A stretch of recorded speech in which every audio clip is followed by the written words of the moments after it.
মধ্যপ্রাচ্যের রাজকীয় আতিথেয়তায় এবার যেন ফেঁসে গেলেন মার্কিন প্রেসিডেন্ট ডোনাল্ড ট্রাম্প।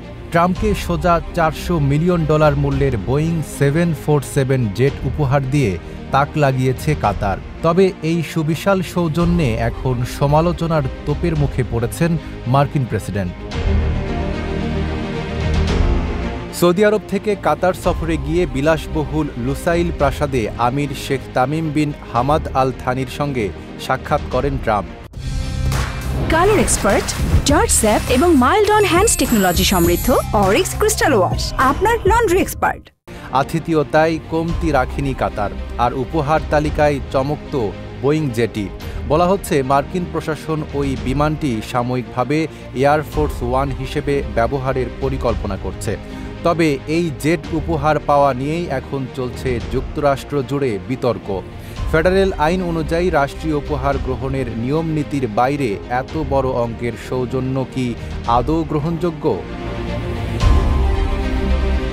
তবে ট্রাম্প বরাবরের মতোই নিজের স্টাইলে জবাব দিয়েছেন।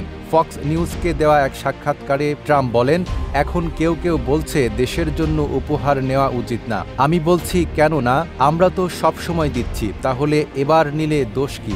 তিনি আরও যোগ করেন, বোয়িংয়ের নতুন এয়ারফোর্স ওয়ান বানাতে তো বছরের পর বছর সময় লাগছে, তাই আপাতত পুরনো বিমানের জায়গায় একটা চকচকে উপহার আসা মোটেও অস্বাভাবিক না।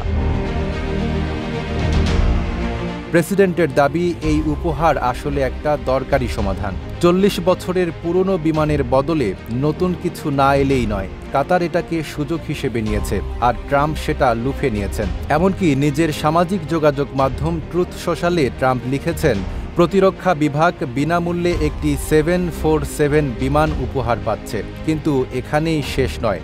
অনেকেই মনে করছেন রাষ্ট্রীয়ভাবে এমন উপহার গ্রহণ করা কেবলমাত্র এক ব্যক্তির রুচির বিষয় নয়, এটি একটি বড় কূটনৈতিক প্রশ্ন।